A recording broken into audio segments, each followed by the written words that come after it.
They brought him out in handcuffs at 6:47 on a Thursday morning, in front of the woman who ran the dry cleaning shop across the street, in front of the two teenagers waiting for the 712 bus on the corner of Meridian Avenue, and in front of the 6-year-old girl on the third floor, who had pressed her face against the glass because she heard voices on the street and thought it might be her father, coming home early.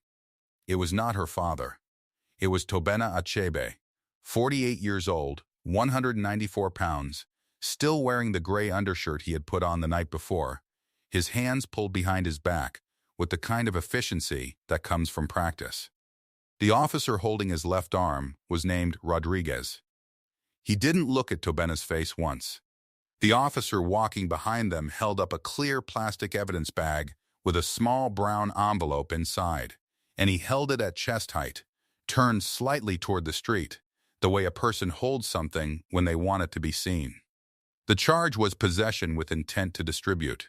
The bag had been found in the storage room at the back of Achebe's Hardware and Supply on Meridian Avenue, a 200-square-foot store that Tobena had opened 11 years ago with a $14,000 small business loan and 3 folding tables borrowed from the Kingdom Hall on the corner. The store had a handwritten sign in the window: nuts, bolts, plumbing, electrical. We will find it if we have it. He had written that sign himself, in blue marker, on a piece of cardstock he'd cut from a cereal box. Because the professional sign he had ordered was 3 weeks delayed, and he did not want the window to look empty on opening day. That morning, as Rodriguez led him past the teenagers at the bus stop, Tobena did not look down. He walked at his own pace. Rodriguez had to adjust his grip twice. One of the teenagers said something under his breath, and the other one laughed, and Tobena heard it, and his jaw tightened once, and then it released, and he kept walking. He had a way of holding himself, shoulders back, chin level, weight distributed, that he had not learned in his hardware store or in his childhood in Enugu, or in any of the churches his mother had taken him to on Sunday mornings in Charlotte. He had learned it 15 years earlier, in the dark, in silence, carrying weight that had no business being carried by any single human body. The officers who arrested him that Thursday morning did not know this. The one named Rodriguez would spend the rest of his career not knowing it, but the 12 men who did know it were already awake. Tobena Achebe had spent 6 years, 4 months, and 17 days in the United States Army's 1st Special Forces Operational Detachment Delta. He had been in before the name meant anything to people who watched television, back when the unit's existence was still officially denied, and the men who belonged to it flew home under names they did not own. He had entered as a 24-year-old from Charlotte, who had been told twice by recruiters that he did not have the profile they were looking for, and he had left, at his own choosing, as a master sergeant with 3 classified commendations, a Purple Heart that he kept in a tin box in the bottom drawer of his bedroom dresser, and a permanent low-grade tinnitus in his left ear from a night in Kandahar province that he was not permitted to describe in detail to anyone outside a secured facility. He had come home and opened a hardware store. He had done this deliberately, the way he did most things, because the work of the store was the work of fixing what was broken, and he understood that kind of work in his hands and in his chest. His wife, Uchenna, had died of ovarian cancer 2 years, 4 months earlier, on a Tuesday afternoon, in the bedroom they had shared for 19 years, with Tobena's left hand over her right hand and the window open, because she had said that morning she wanted to hear the street. The street had been unusually quiet that Tuesday. Afterward, Tobena had kept the window open every night for 7 months, and then one night he had gotten up at 3 a.m. and closed it and gone back to sleep and had not woken again until 6:30. He never explained why that night. He did not need to explain it to himself. The store had kept him. He opened at 7:15 every morning, 14 minutes before the posted time, because he believed that if your hours said 7:30, being there at 7:15 was a form of respect for the people who needed to be somewhere at 8 below.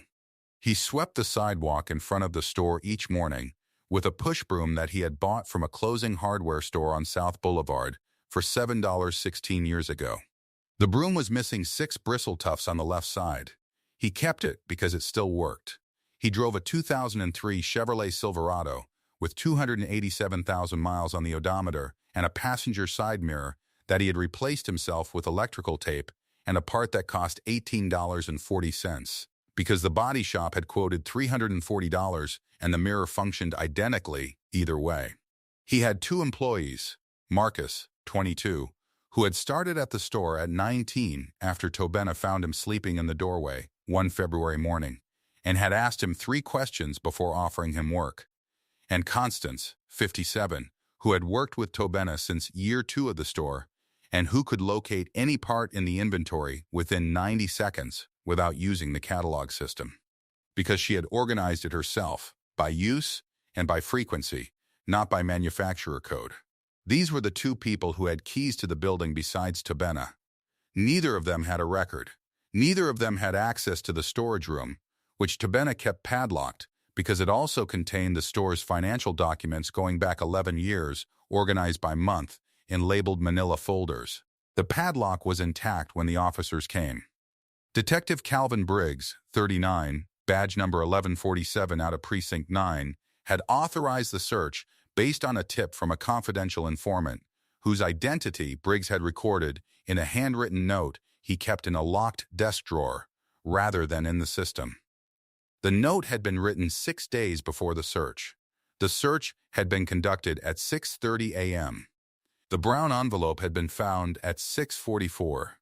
Briggs had been the one to find it, and he had been alone in the storage room for 3 minutes and 11 seconds before calling the other officer in. Tobena had been in his apartment above the store. He had heard them come up the stairs and had opened the door before they knocked. In his undershirt and gray sweatpants and the worn canvas slip-on shoes he kept by the door, because that was the kind of person he was, he opened doors before people knocked. He had said clearly and without alarm, "I would like to see the warrant." Briggs had handed it to him. Tobena had read it completely, both pages, standing in the doorway in the early morning light. He had then stepped back to let them in. The holding room they put him in was on the 2nd floor. It had a fluorescent light that produced a faint buzzing sound at irregular intervals, not constant, but random, which is worse. A clock on the wall read 7:04 when they brought him in, and he noted immediately that it was running 3 minutes fast compared to his own watch, which he had set to the atomic standard every year since he was 27. They had not taken the watch. The officer who checked him in had looked at it twice, at the scratched face and the NATO strap that had been replaced so many times the original color no longer existed, and had apparently decided it was not worth noting. Tobena set his hands on the table and looked at the clock and did not speak. At 7:31 a.m., a woman named Blessing. Her name was on the lanyard around her neck. Blessing, no surname, came in and asked if he needed anything. She was in her mid-30s, wore her hair pulled back with a plastic clip that was slightly too small for the volume of it, and she held a styrofoam cup with both hands. She was not a police officer. Tobena looked at her and said, "No. Thank you." She set the cup on the edge of the table anyway, said nothing more, and left. The coffee was black. He did not drink it, but he noted that she had not asked if he took sugar or milk, which meant she had made a guess, and that the guess was right. He thought about Uchenna then, briefly, the way he thought about her sometimes in rooms with flickering lights. She had hated flickering lights with a specificity of feeling that had always seemed disproportionate until he understood that it was not about the light at all, but about a hospital room she had sat in as a child, waiting for news about her father that never arrived in the way it should have. He thought about her for 40 seconds. Then he was done thinking about her in that room, and he looked at the wall again. If you have followed this story this far, stay with me, because what comes next involves a phone call that Briggs had no idea was already happening before Tobena's wrists were in the cuffs. Marcus had been unlocking the front of the store at 6:32 when the patrol cars arrived. He had watched from inside, through the glass of the front door, for approximately 90 seconds. Then he had taken out his phone and sent a text message to a number that Tabena had given him 2 years earlier, in the same conversation in which Tabena had explained to him the difference between what was legal, what was right, and what was sometimes the same and sometimes not. The number belonged to a man named Kalade Mensah. Kalade Mensah had spent 8 years in the unit after Tabena. He now ran a private security consultancy out of an office on East Trade Street in Charlotte, and he employed, in various capacities, 9 other men who had served in the same formation. Kalade had read the text at 6:34 a.m. By 6:40, he had reached 4 of them. By 6:52, 3 minutes before Tabena was put into the back of the patrol car, 7 of the 9 were either in their vehicles or already moving. They did not come loudly. They arrived in 4 civilian vehicles, 2 pickup trucks, 1 black SUV, 1 gray sedan, and they parked on the 4 streets surrounding Precinct 9 between 7:43 and 7:58 that morning. They did not wear uniforms. They did not carry visible weapons. They wore ordinary clothing, work boots, jeans, a fleece, a canvas jacket. What they did carry, each of them, was a manila folder. The folders contained documents. The documents had been assembled by Kalade Mensah, who had spent the 45 minutes between the first text from Marcus and his arrival at the precinct making 7 phone calls to 7 different people. One of those people was a civil rights attorney named Adeze Okafor, who practiced out of a firm on College Street and who answered her phone at 7:08 on a Thursday morning without complaint. Because Kalade had given her fair warning once that he might call at strange hours, and she had said, "Then I'll answer." Tabena, at this point, had been in a holding room for 41 minutes. He had been offered coffee. He had declined. He sat with his back straight and his hands flat on the table, and he looked at the wall across from him, and he did not speak. A young uniformed officer had checked on him at the 20-minute mark, and something about the way the man sat, still as a person who has learned stillness not as patience but as practice, had made the officer not say anything and simply close the door again. At 8:06, a second officer came in before Briggs. He was younger, mid-20s. Recently assigned to the precinct by the way he held himself with the slight self-consciousness of someone who had not yet settled into the authority the badge was supposed to carry. He said, "Your attorney is on the way." Then he set a printed form on the table in front of Tabena and said, "While you wait, we'd just like you to sign this. It's just a standard acknowledgement." Tabena looked at the form. It was a consent to search form, not for the store, which they had already searched under the warrant, but for his vehicle and his apartment. He read it from the top to the bottom without haste. Then he set it face down on the table and said, "No." The young officer said, "It's just a formality."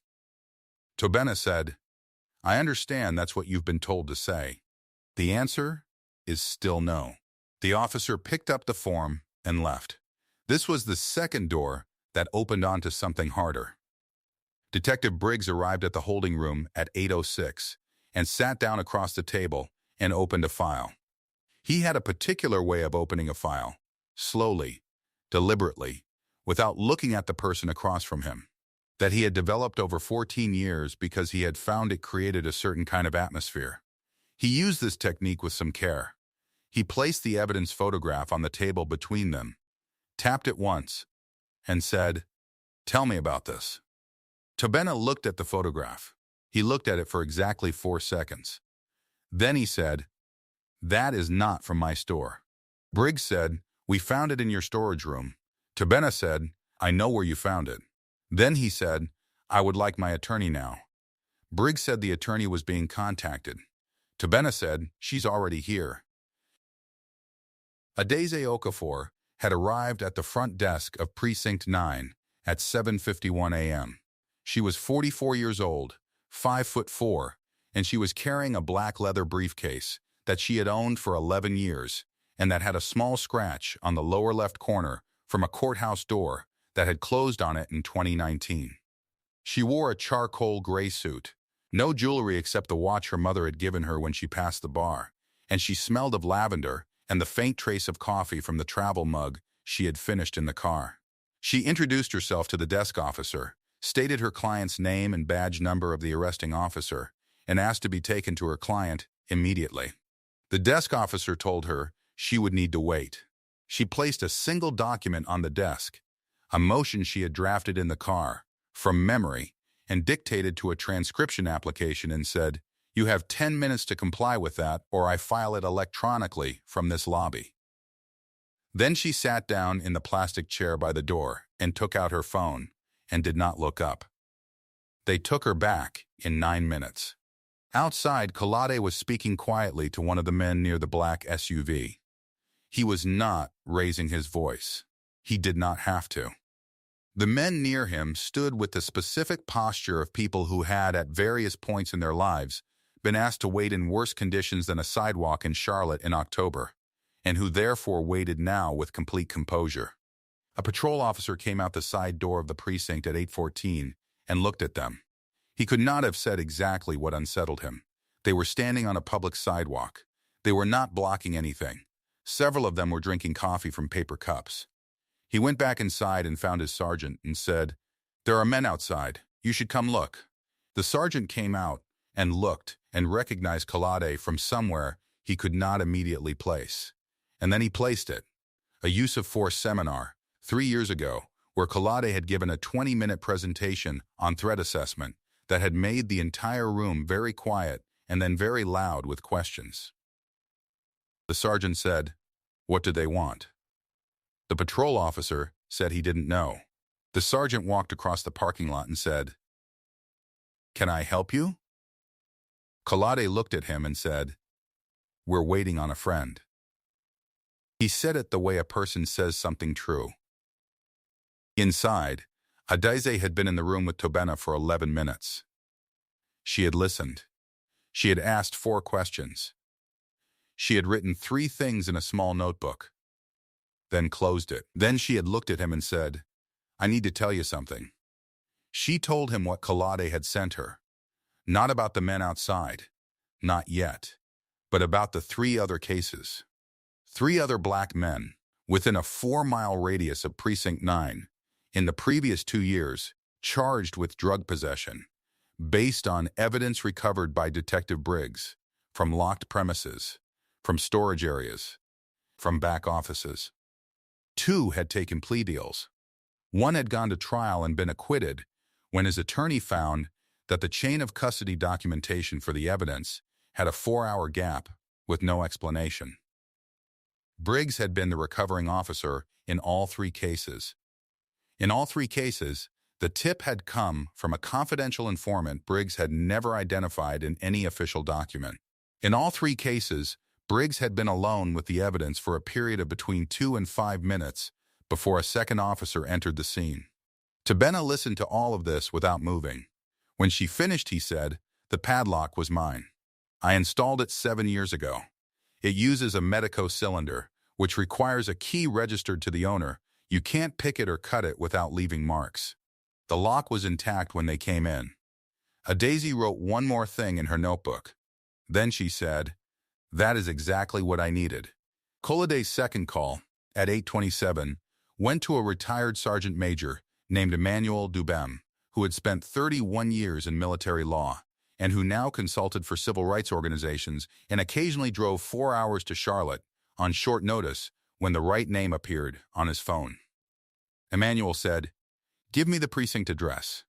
He arrived at 10:15 with a leather document case and a calm that the precinct sergeant, watching him come through the door, identified immediately as belonging to the category of people who did not need to announce themselves, because the room understood on its own. He had a single meeting with the precinct captain. The meeting lasted 22 minutes. When he came out, his expression had not changed, but he was walking slightly faster. By 2:30 p.m. that afternoon, the Charlotte-Mecklenburg Police Department's Internal Affairs Division had opened a formal inquiry into Detective Calvin Briggs, badge number 1147. By 3:45, Briggs had been placed on administrative leave pending the investigation. At 4:10, Tobena Achebe walked out of Precinct 9, with Adaize Okafor on his left side, and Kolade Mensah on his right, and the other men fell into step around them the way they fell into step, without ceremony, without announcement, with the natural ease of people who had done harder things in far worse places, and were today not being asked to do anything more than walk a man home. The civil complaint was filed 11 days later. It named Calvin Briggs individually. It named Precinct 9's supervision structure in its second count. It named the pattern, the 3 prior cases, the chain of custody failures, the undocumented informant, the access without witness protocol, and laid them side by side in a document that was 47 pages long and had been assembled with the kind of care that comes from understanding that the record is everything, that the record is the only thing that survives the moment, that the record is what the people who come after you will use. Adaize Okafor filed a parallel complaint with the Department of Justice's Civil Rights Division. She had filed with that division twice before. Both times had produced structural settlements. She did not discuss the probability of outcome with Tobena. She discussed the record. She told him, "Everything I put in here, they will have to answer to. Not today, but they will answer." The criminal charges against Tobena were dropped at 9:12 a.m. on the morning of October 17th, 9 days after the arrest. The DA's office cited insufficient evidence and concerns about the integrity of the evidence collection process. The letter was 2 paragraphs. It contained no apology. Tobena opened the store at 7:15 that morning, 14 minutes before the posted time, the way he always did. He swept the sidewalk with the push broom that was missing 6 bristle tufts on the left side. Marcus arrived at 7:30, and they did not speak about it directly, but Marcus went to the back and came out with 2 coffees and set one on the counter in front of Tobena without a word. And Tobena picked it up and drank it. And at 7:32 the door opened, and a woman came in looking for a 3/4-inch brass gate valve. And Tobena pointed her to aisle 3 and told her to look on the second shelf from the bottom. And she found it in 40 seconds, and the morning continued the way mornings do. The Internal Affairs investigation produced a formal finding 8 months later. Calvin Briggs was terminated. The precinct was ordered to implement a mandatory 2-officer protocol for all evidence recovery in premises searches, without exception, effective immediately. A review panel was assigned to the 2 prior cases in which plea deals had been entered, to determine whether the convictions should be vacated. The panel was chaired by a retired judge from the 4th Circuit. The first session was held, at the request of Adaize Okafor, at a community center 4 blocks from Precinct 9, in the neighborhood where Tobena Achebe had opened his store 11 years ago, with a $14,000 loan, and 3 borrowed tables, and a handwritten sign in the window. Tobena did not attend the first session. He sent a written statement, 3 paragraphs, precise and without excess. The last sentence read, "I am here to tell you what I saw. What you do with it is your work. I trust that you understand the weight of it." The tin box in the bottom drawer of his bedroom dresser still held the Purple Heart. He had not looked at it in some time. He was not the kind of person who needed to look at it to know it was there. There is a particular kind of violence that is done in daylight, in front of witnesses, with paperwork. It does not announce itself as violence. It arrives in the form of procedure, a warrant, a protocol, a policy, a tip from a source whose name exists nowhere in the official record. It looks like the system working. It is the system working, just not in the direction you were told it worked. And the people it is most often used against are the ones who have already given the most, who have already paid the highest price in service, in grief, in decades of quiet work on a street corner, sweeping the same sidewalk every morning with a broom that is missing 6 tufts on the left side, because it still functions and so it stays. What they did not calculate, the way they never calculate it, is that a person who has spent years learning what it means to hold a position, to not surrender it, to not move, to trust the people beside you, does not surrender it on a Thursday morning on Meridian Avenue either. The things that were meant to reduce Tobena Achebe to a man who could be managed and dismissed were the same things that made it impossible to manage or dismiss him. His discipline, his records, his people, the 11 years of organized manila folders, the employees who knew the inventory and the exits and the right number to call. A system that treats a person like a target usually assumes the target has no infrastructure. It is wrong about this more often than it knows. If a man spent decades serving something he believed in and came home to build something quiet and useful and someone came in the early morning to take it, who is owed the reckoning? The system has an answer to that question. It involves paperwork and panels and letters without apologies. The truth has a different answer. It looks like 12 men on 4 streets, with manila folders and paper cups of coffee, waiting. Leave your answer in the comments. I really do want to read it. Subscribe for more stories about hidden strength, quiet power, and the people the world overlooks until they change everything. I'll see you in the next one.